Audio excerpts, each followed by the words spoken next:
오늘 우리가 읽은 본문은 하나님께서 이스라엘의 회복과 구원의 약속을 행하실 구체적인 모습을 보여주고 있습니다. 하나님께서 이스라엘의 구원을 이루시는 그 방법이 바로 이 세상에서 절대적인 강자로 군림했던 바벨론의 패방과 그로 인하여서 이스라엘 백성들을 회복하실 것을 나타내고 있는 것이죠. 오늘 본문 14절 15절 말씀을 다시 한번 함께 읽어보도록 하겠습니다. 너희의 구속자여 이스라엘의 거룩한 이 여호와가 말하노라. 너희를 위하여 내가 바벨론에 사람을 보내어 모든 갈대아 사람에게 자기들이 연락하던 배를 타고 도망하여 내려가게 하리라. 나는 여호와 너희의 거룩한 이요 이스라엘의 창조자요 너희의 왕이니라. 아멘. 우리가 함께 읽은 이 말씀을 통해서 바벨론이 이제 곧 멸망당하게 될 것을 선포하고 있습니다. 이사야 선지자는 앞서 39장에서 바벨론이 유다의 모든 재물을 빼앗아가고 히스기야의 일부 후손들이 바벨론 왕궁에서 환관이 될 것을 선포하였는데, 이제는 하나님께서 반대로 바벨론을 멸망시키고 이스라엘을 구원하시겠다라고 선포하고 있는 것이죠. 바벨론이 멸망당하게 하고 이스라엘을 회복시키는 분은 누구이십니까? 바로 여호와 하나님이십니다. 이사야 선지자는 여호와 하나님에 대해서 여러 가지 표현들을 사용함으로써 이 일을 행하시고 또 이 일을 이루시는 분이 바로 여호와 하나님이심을 나타내고 있지요. 그렇기 때문에 이사야 선지자는 이스라엘 백성들을 향해 여호와 하나님은 너희의 거룩한 이요 이스라엘의 창조자요 너희의 왕이다 라고 선포하고 있는 것입니다. 여기서 여호와의 거룩함은 이 세상의 역사를 경영하는 하나님의 역동적인 능력을, 이스라엘의 창조주는 이스라엘이 여호와의 개인의 소유물임을, 너희의 왕이다 라는 표현은 여호와께서 이스라엘을 통치하시고 보호하시는 분이다 라는 의미가 각각 담겨져 있습니다. 이어서 이사야 선지자는 바벨론이 패방할 수밖에 없는 이유를 설명하는데, 그것은 바로 여호와 하나님의 크고 능력으로 말미암아 이스라엘 백성들을 출애굽시킨 역사적 사실을 들어서 설명을 하고 있는 것이죠.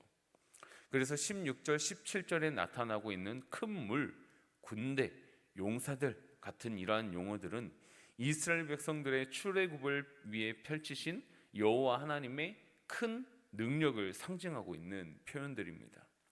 특히 엎드러지다, 일어나다 라는 단어를 사용해서 과거의 출애굽 사건이 과거에 머물러 있는 사건이 아니라 지금 현재 눈앞에서 생생하게 펼쳐지고 있는 것처럼, 마침 지금 일어나고 있는 것처럼 묘사를 하고 있다라는 것이죠.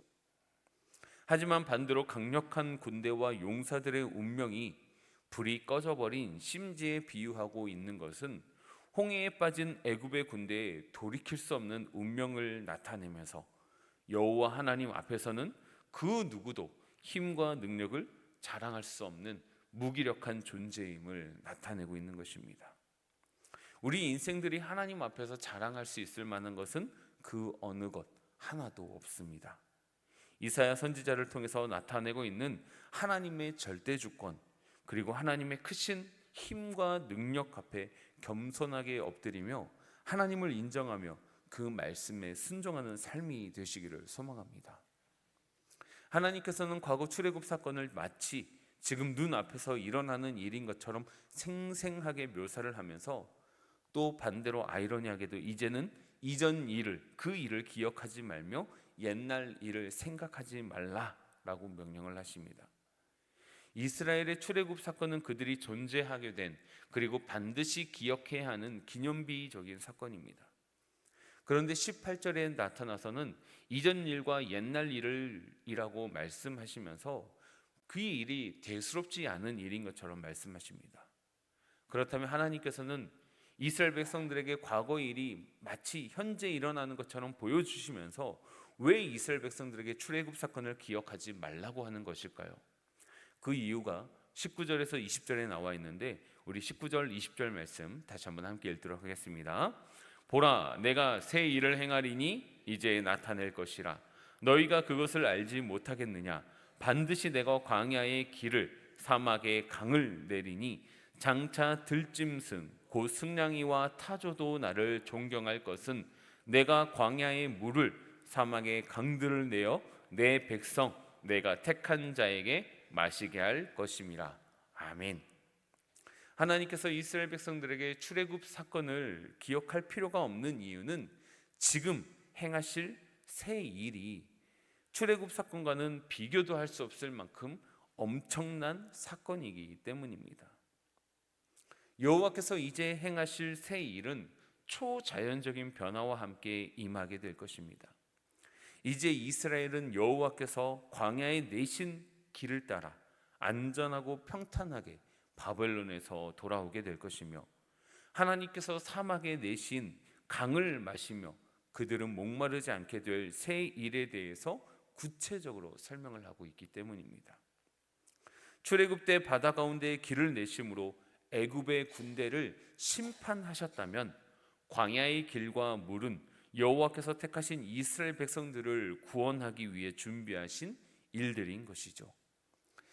이전 일은 출애굽 사건은 심판에 초점을 맞추었다면, 이제 행하실 새 일, 광야의 길을 내고 사막의 강을 내는 일은 축복과 구원에 초점을 맞추고 있다라는 것입니다. 하나님께서 일하시는 새 일은 이제 하나님의 진노의 시대가 끝나고 보호와 축복이 약속된 새로운 구원의 시대가 열릴 것을 의미하고 있다라는 것입니다.